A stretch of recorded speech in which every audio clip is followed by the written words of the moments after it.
Today we're going to talk about how to install our doorbell package. It's actually a really easy installation, and there's a couple of ways you can do it. You can either do it at a chime or you can do it at the transformer, and we're going to go over both ways today. The doorbell and phone event package comes with everything you need in a single box to automate 2 doorbells and a single phone line. You've got 2 contact sensors, a wall wart, and the elk board. So one of the key parts of the doorbell and phone event package is this elk board. It's called the Elk 930, and it actually is 3 different boards. There's 2 for a doorbell and 1 for a phone, hence the doorbell and phone event package. So you can automate 2 different doorbells. If you have a front door and perhaps a back door, that's why there's 2 different boards there. And these are actually perforated down the middle here. So all you have to do is bend them. It takes a little bit of effort, and they break just like that. So this is the part that we're going to be using today for the doorbell. After you broke apart the elk board, the easiest thing to do is make yourself a couple of jumper wires. So I've made 3 here, and then I'm going to put them into the out, the neg, and one of the inputs here on the doorbell detector. Just going to screw these down. Okay, once I've finished screwing those down, I leave one of those inputs on the terminal block open, because that's where I'm going to put the wire from the actual doorbell chime itself. Once I've got these all wired into the elk board, I'm going to wire them into our contact sensor. So here's the card access contact sensor. Just open that up, and you can see this terminal block here and the wiring layout. You've got sensor 1 with common, sensor 2, and then the other external thermistor and where you can power it if you don't want to run it off of batteries. So I'm going to wire this up to contact sensor 1.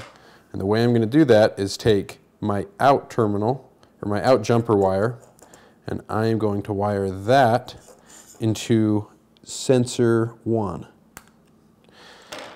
Then I'm going to take the neg, and I'm going to wire it into the common. So you can see here I've got out into sensor 1, and I've got the neg into the common.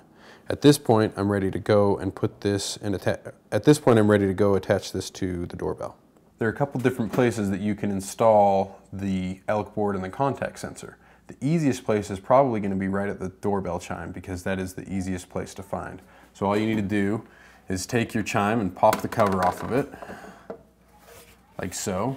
And then you're going to be able to see here, most doorbell chimes have a place where you can wire in for the rear doorbell, the front doorbell, and that's your transformer right there. What we're going to want to do here is take the front doorbell. In this particular application, we've only got 1 doorbell hooked up to this chime. So we'll take the front doorbell, and we'll take that wire off.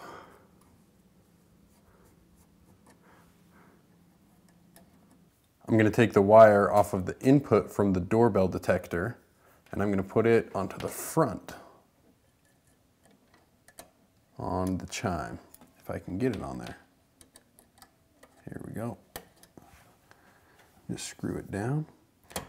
And then I'll take the wire from the chime, and I will actually put it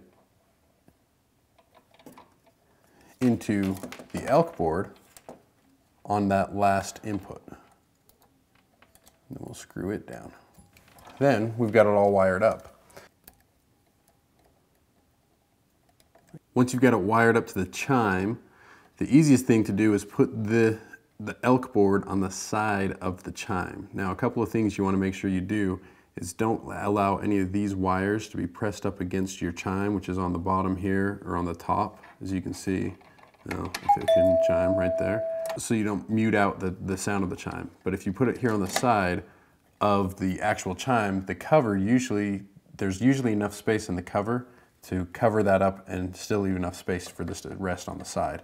And you'll take your wires that are going into your contact sensor up through the top. Now we'll just put the chime back on. Make sure we cover that elk board, put it onto the top. And what we're going to end up doing is just leaving the actual contact sensor right on top. Once you've got the contact sensor screwed into the wall, then this is basically what it looks like on top of the chime. If you know where your transformer is located for the doorbell, then it's another easy way to install this as well. The problem is a lot of times you can't find the transformer. So in this situation where there's an unfinished basement or we know right where it's at, we're able to actually wire in the elk board here at the transformer. So it's the exact same thing that you did before.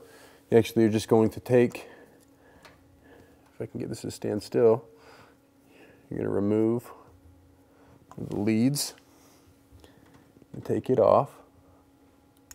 And you're going to take the jumper wire from the elk board, you're going to put it on, and then you're going to wire this right down into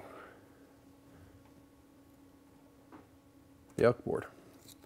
Again, into that last input. Now I've got it all wired up. I can just keep my elk board here. I'll mount my contact sensor here.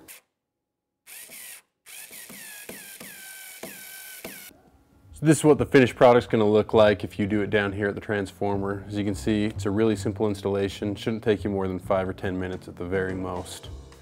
So hopefully that'll help you out.